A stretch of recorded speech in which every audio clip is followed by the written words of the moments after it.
দেশের আকাশে কালিমার পতাকা দুলবে, সেদিন সবাই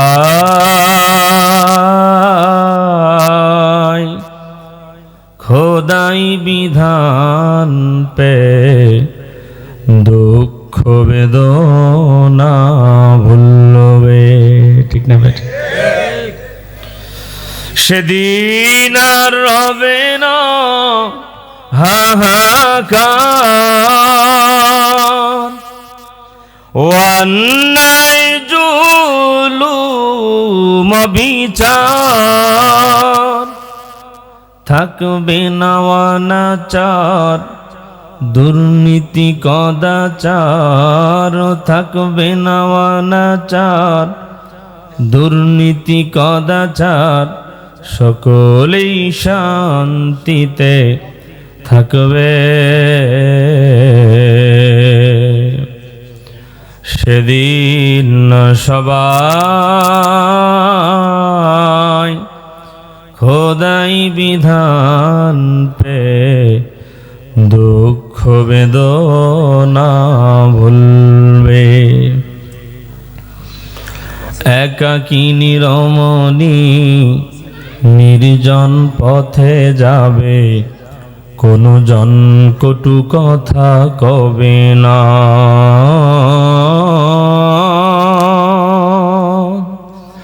সম্পদের মহে পথে ঘাটে খুন আর রাহাজানি হবে না।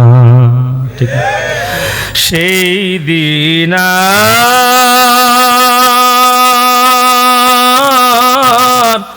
নয় বেশি দূরে। ঠিক না ঠিক? সেই দিন নয় বেশি দূরে, আর কিছু গেলে মিলবে। সেদিন সবাই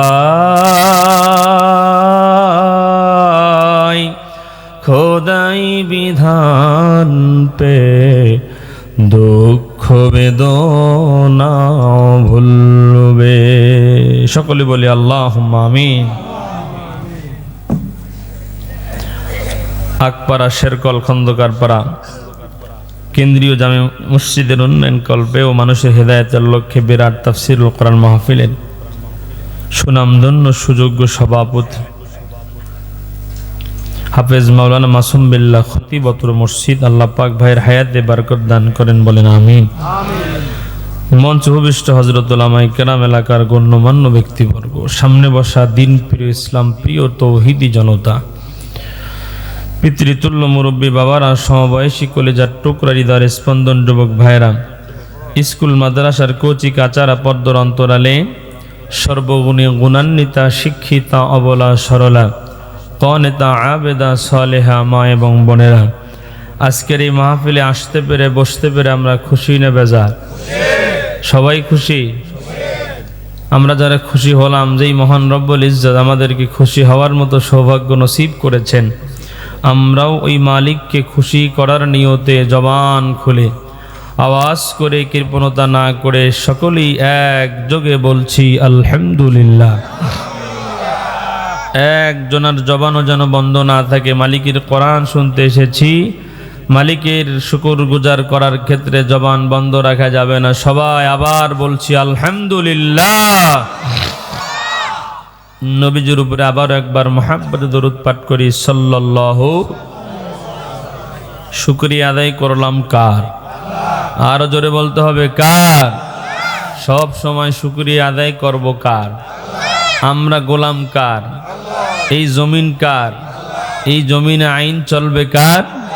এই জমিনে আইন প্রতিষ্ঠা করতে হবে কার?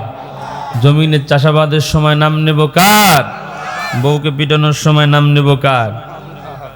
তাও আল্লাহ। সব আল্লাহর নামে। হ্যাঁ, সিংড়ার মানুষ বউ পিটা। হ্যাঁ হ্যাঁ, কি কইছে চাচা? বউ পিটান ভালো কাজ? না মন্দ কাজ? আমরা যারা এখানে বসছি সবাই মুমিন, এই কথায় কোনো সন্দেহ আছে? তো মুমিন ভালো কাজ করবে না মন্দ কাজ করবে? তাহলে আমরা যেহেতু মুমিন, বউকে পিটানো মন্দ কাজ, এই দুই জিনিস একসাথে যায় না। আল্লাহ পাক যারা বুঝে না বুঝ দান করেন বলে না আমি। আবার কিছু মহিলা আছে ওই বদ খাসিলতের জন্য মার খায়, আসেনি? স্বামী যদি একটা কথা কয় তো স্বামীর মুখে মুখে আরো তিনটা কয়, আসেনি? স্বামীর মুখে মুখে তর্ক করে, এমন ব্যাককল মহিলা বেদ্যব আসেনি? কথা কয় না? স্বামীর মুখে মুখে যে তর্ক করে একে আদব বলে না বেদ্যব? হ্যাঁ, এই জন্য মায়েদের কি করা লাগবে? স্বামী যদি রাগ করে কখনো মান সমাতা না যা, চুপ থাকার আমল করা লাগবে। ঠিক না ব্যাঠিক বলেন? ওই এক মহিলা হুজুরের কাছে গিয়ে করছে, হুজুর আমাকে না পানি পরা যাও তো। করছে কে? করছে আমাকে 3 বেলা খালি ফিডায়। 3 বেলা ভাত না দিয়ে তোমাকে 3 বেলা ফিডায়? মানুষ ভাত খায় 3 বেলা, তুমি মাইর খাও 3 বেলা, এটা কোনো কথা? তো করছে হুজুর পানি পরা দেন। কি পরা? পানি পরা। তো হুজুর করছে পানি পরা তো দেবো, মারে কি জন্য? আগে তো রোগ শোনা লাগবে। কি ঠিক না ব্যাঠিক? তো করছে বলে আমার স্বামী যখন একটা কিছু কয় আমি তখন 3টে কই। তো হুজুর বুঝে ফেলছে যে হয়তো কথা বলার রোগ। ঠিক না ব্যাঠিক? কথা বেশি বলে এটা তো রোগ। পুরুষ মানুষ সব সহ্য করতে পারে, কিন্তু মুখে মুখে কোনো বেড়ি মানুষ তর্ক করলে ওটা সহ্য করা যায় না। যা আছে হাতের মধ্যে আগে মারি, মাথা ফাটবে না, শিলেই কটা লাগবে, যা আছে কপালে জজ আদালত সব দেখা যাবে সকালে, আগে বানাই কিছুক্ষণ। ঠিক নি? এজন্য পুরুষদের মুখোমুখি তর্ক করা এটা কখনোই কোনো মহিলার জন্য শোভনীয় কাজ। তো হুজুর এখন চিন্তা করছে যে তো কথা বেশি বলে, তো কি করা যায়? ঘরের ভিতরে গিয়ে এরকম 1 গ্লাস পানি আনছে, পানি আইনে এখন করছে ধরেন পানি নেন। হুজুর কিন্তু কোনো দোয়াই পড়েনি, দোয়া ছাড়াই দিচ্ছে, করছে নেন। ও দোয়া লাগবে না। বলে কে? ও দোয়া দিয়ে মায়ের বন্ধ হবে না। মায়ের বন্ধ দিলে চুপ থাকা লাগবে, কথা হয় না। তো হুজুর করছে যে পানি পড়া দিলাম, যখন তোমার স্বামী রাগ করে একটা কথা বলবে তখন এই দৌড় দিয়ে পানি মুখে নিবে। এখন যদি তুমি গিলে খাও তাও কিন্তু মারি খাওয়া, পানি যদি ফেলে দাও মাটির মধ্যে তাও কিন্তু মারি খাওয়া। তার মানে এই পানি যদি ভিতরে যায় তাও মার, পানি যদি মাটির পড়ে তাও মার। তার মানে পানির মুখ ধরি থাকা লাগবে। এখন কোন তো কেউ যদি পানি মুখ ধরে রাখে তাহলে কথা বলা যাবে? তখন তো হুজুরের পানি পড়া নিয়ে গেছে, স্বামী এসে যখন রাগ করছে তখন মনে হচ্ছে মাইট তো একটু পরে শুরু হবে না। তো দৌড় দিয়ে ঘরের ভিতরে গিয়ে ওই পানি পড়া যে পানি আনছে এই পানি মুখের মধ্যে নিয়ে চুপচাপ দাঁড়ায়। যখন তো কথা কইতে চাচ্ছে কিন্তু বলতে পারতেছে না, কারণ কি মুখের মধ্যে কি আছে। চিন্তা করতে কথা যদি হা করি তো নিচে পড়বে, তো মার খাওয়া লাগবে। স্বামী চিন্তা করে কি ব্যাপার, প্রতিদিন তর্ক করে, আজকে কোনো কথা কয় না, বউকে আমারটাই না পাল্টে গেল। তো না ভাই আমারটাই তো আছে, স্বামী চলে গেছে। তখন চিন্তা করছে যে কি হুজুরের পানি পড়ায় বরকত আছে, আর পানি পড়ায় বরকত আছে না চুপ থাকার মধ্যে নাজাত আছে। নবীজি এই জন্যই বলছেন মান সমাতা না যা, যে চুপ থাকে সে মুক্তি পায়। সুবহানাল্লাহ, এটা কিন্তু রসুলের হাদিস।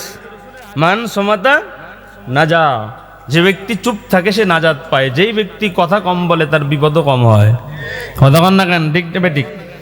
এই জন্য অপ্রয়োজনীয় কথা আমরা মুমিন কখনো বলবো না। স্বামী স্ত্রী একে উভয়ের পরিপূরক। হুন্না লিবাসুল্লাকুম আনতুম লিবাসুল্লাহুন্না।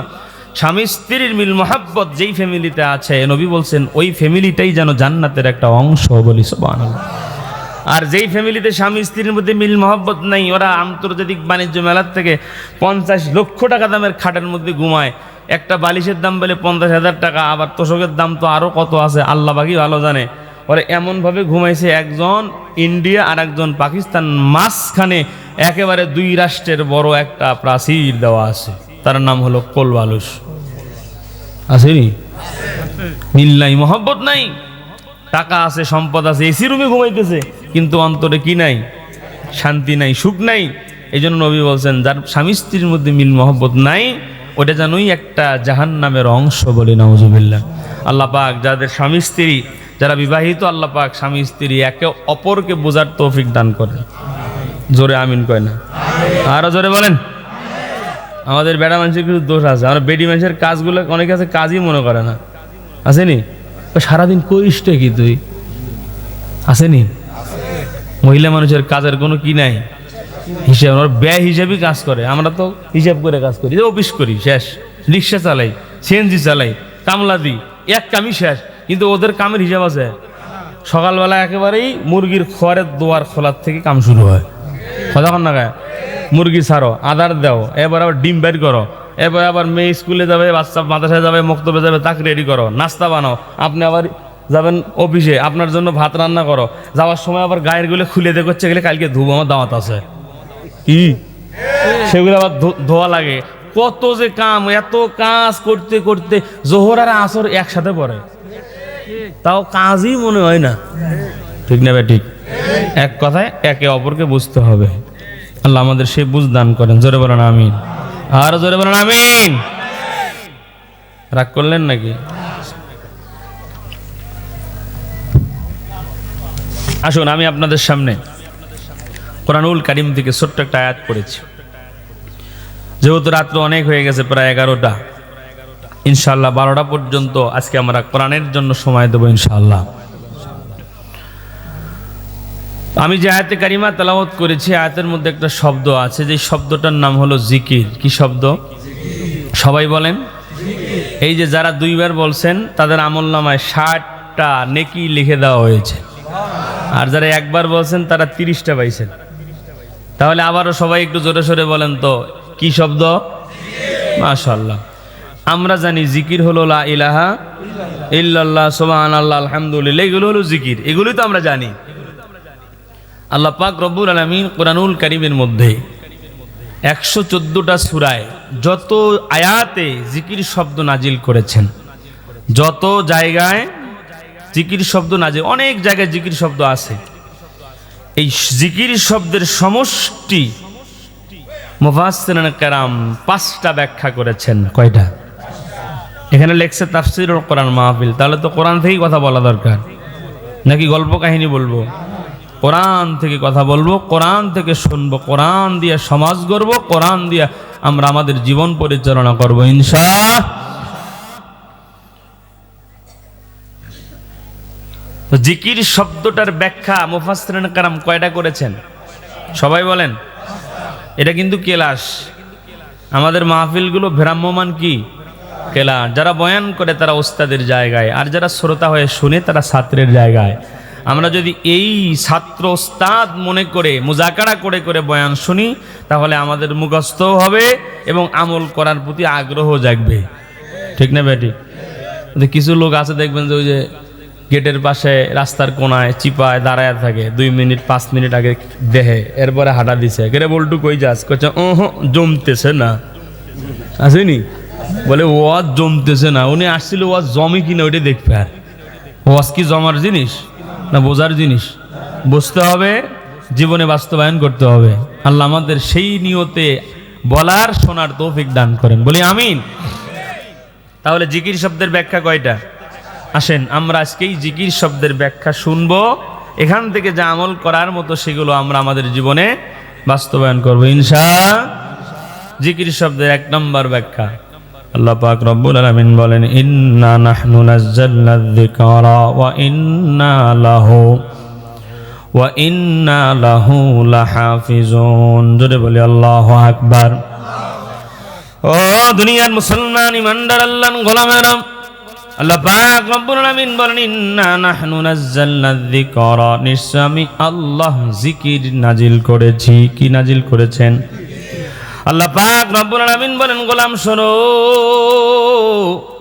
আমি আল্লাহ জিকির নাজিল করেছি।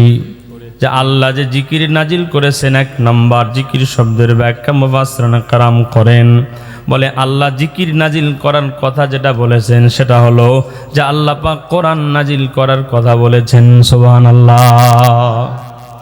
1 নম্বর জিকির শব্দের ব্যাখ্যা কোরআন। সবাই বলেন কি? নাহনু নাযালনা যিকরা, আল্লাহ কিন্তু বলেন নাই নাহনু নাযালনাল কোরআন, আল্লাহ কিন্তু কোরআন এই শব্দ এখানে আনেন নাই। আল্লাহ পাক বলছেন নাহনু নাযালনা যিকরা, জিকির শব্দ আছে না নাই? আল্লাহ পাক বলেন, গোলাম শোনো, আমি আল্লাহ জিকির নাজিল করেছি। মুফাসসিরিনে কেরাম ব্যাখ্যা করেন, 1 নম্বর জিকির শব্দের ব্যাখ্যার নাম কি? কোরআন নাজিল করেছেন কে? হেফাজত করবেন কে?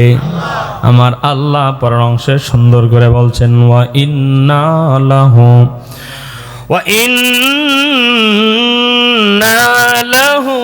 লাহাফিজুন।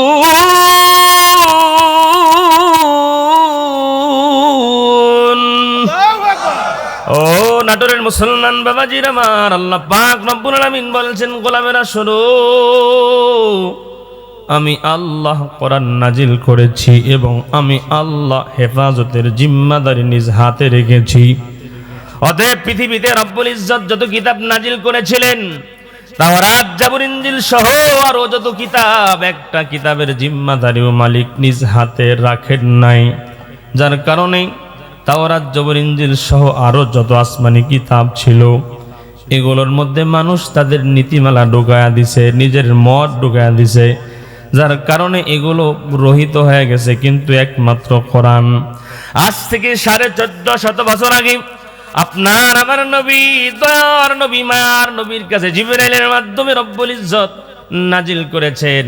সেই জামানা থেকে এই জামানা পর্যন্ত একটা শ্রেণী, একটা কোরআন বিদ্বেষী শ্রেণী, রামবাম যারা আছে, কোরআনের প্রচার বন্ধ করার জন্য, কোরআনের মধ্যে উল্টা পাল্টা করার জন্য, ভুল ধরার জন্য চেষ্টা গত দিনেও চালিয়েছে, এখনো চালাচ্ছে, সামনেও চালাবে, কিন্তু তারা কোনোদিন সফল হতে পারবে না। ঠিক না ভাই? ঠিক বলেন তো। জিকির শব্দের 1 নম্বর ব্যাখ্যা পাইলাম কি? কোরআন। আসেন 2 নম্বর, আল্লাহ বলেন, ফাযাক্কির বিল কুরআনি, ফাযাক্কির বিল কুরআনি মান ইয়াখাফু ওয়াঈদ। মুসলমানি বোয়াদ গরদান নেহাদান, ইনানে খদবদস্তে খাজাদান। আল্লাহ পাক রব্বুল আলামিন তার দোস্তকে ডেকে বলেন, হাবিব আমার, ফাযাক্কির, জিকির শব্দ আছে না নাই? আল্লাহ বলেন, ফাযাক্কির, আমার হাবিব আপনি জিকির করেন। কি করেন? বলে এই জায়গায় জিকির করার কথা আল্লাহ পাক তার হাবিবকে যে বলছেন, এই জিকিরের অর্থ কি, ব্যাখ্যা কি, এটা বুঝতে হলে একটু অতীতে যাওয়া লাগবে। বলে কত দূরে? বলে যেই জামানায় আমার আল্লাহ তার দোস্ত হাবিবকে জমিনে পাঠিয়েছিলেন। কষ্ট হচ্ছে আপনাদের?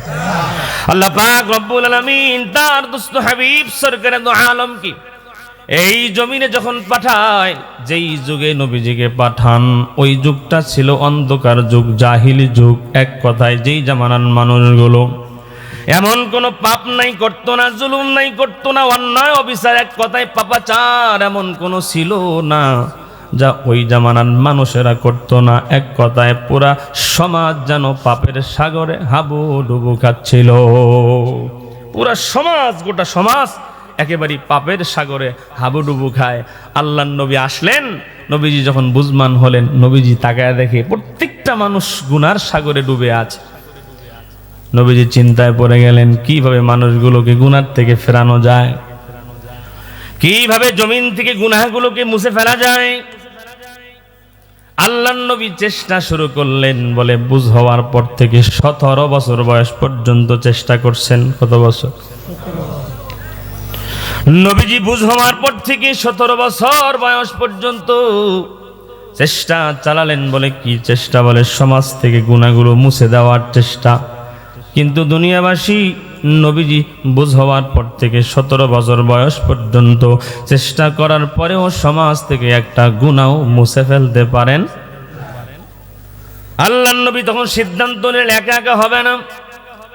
ও নারদের যুবক ভাইরা, ভালো করে শোনো। আল্লাহর নবী সরকারে দু আলম নবী তখন একটা সংগঠন করলেন, যেই সংগঠনটার নাম আমরা সবাই জানি, হেলফুল ফজল। আল্লাহর নবী সংগঠনের মাধ্যমে দ্বিতীয় ধাপে 17 বছর বয়স থেকে 40 বছর বয়স পর্যন্ত সমাজ থেকে গুনাহগুলো মুছে ফেলার জন্য চেষ্টা চালালেন, কিন্তু দ্বিতীয় ধাপেও চেষ্টা করে নবীজি সমাজ থেকে একটা গুনাহ মুছে ফেলতে পারেন নাই। একটু আশ্চর্যজনক কথা, কথা ঠিক না ঠিক বলে?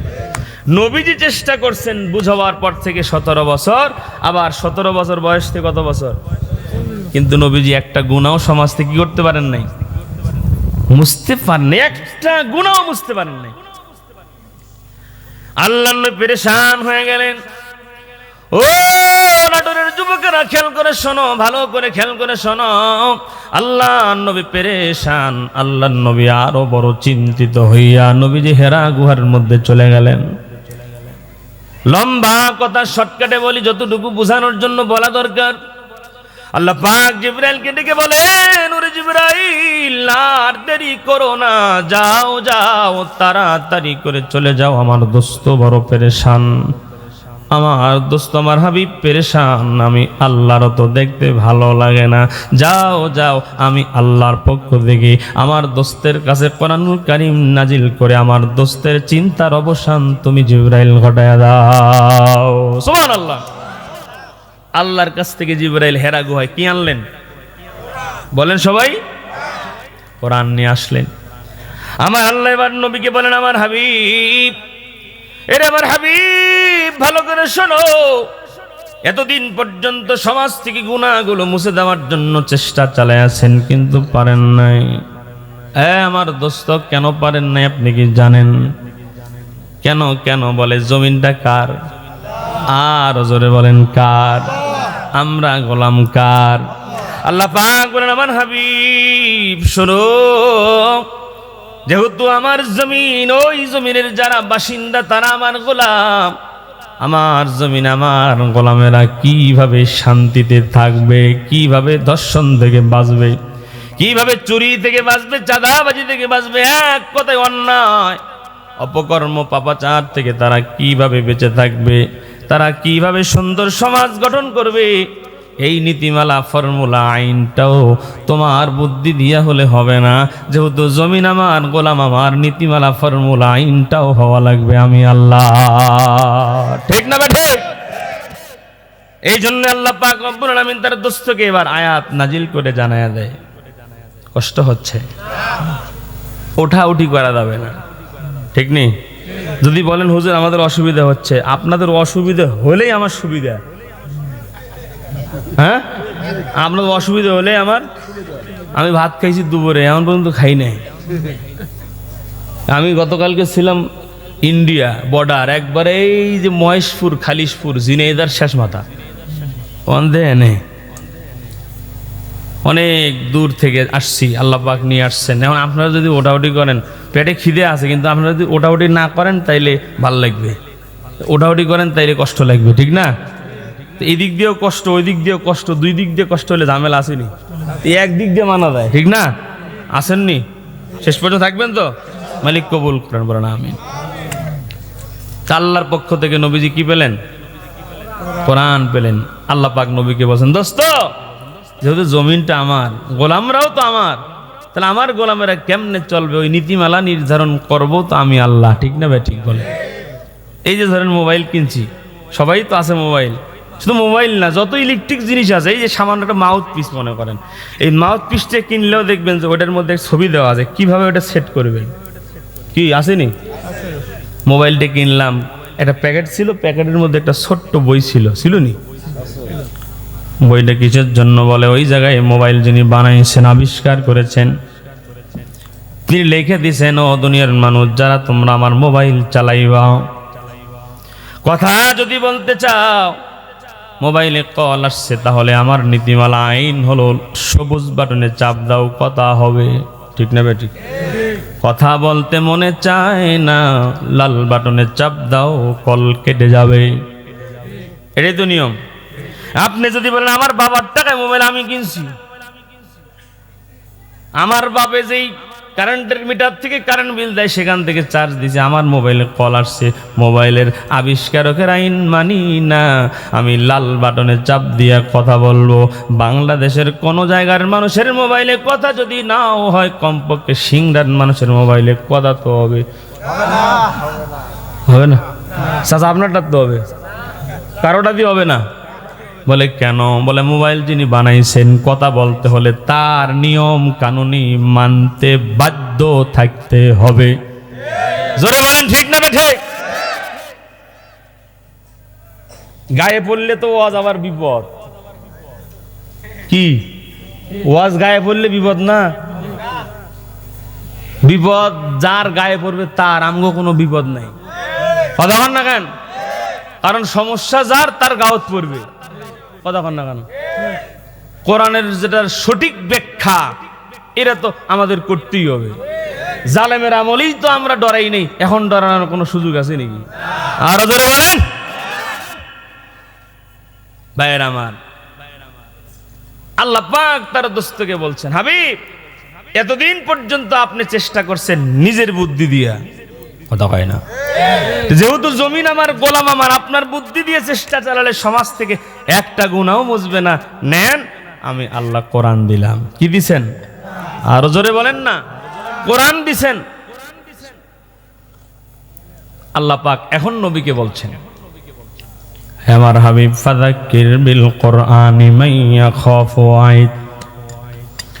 আল্লাহ পাক রব্বুল আলামিন বলেন, হাবিব আমার শোনো, ফাযাক্কির আপনি জিকির করেন। জিকির শব্দের 2 নম্বর ব্যাখ্যা। বলে জিকির করেন, তার ব্যাখ্যা কি? মুফাসসিরিনে কেরাম বলেন 2 নম্বর জিকির শব্দের ব্যাখ্যার নাম হলো বয়ান। কি? এটা আমি এখন যে বয়ান করতেছি, 2 নম্বর জিকির শব্দের ব্যাখ্যা হলো বয়ান, ওয়াজ, নসিহত।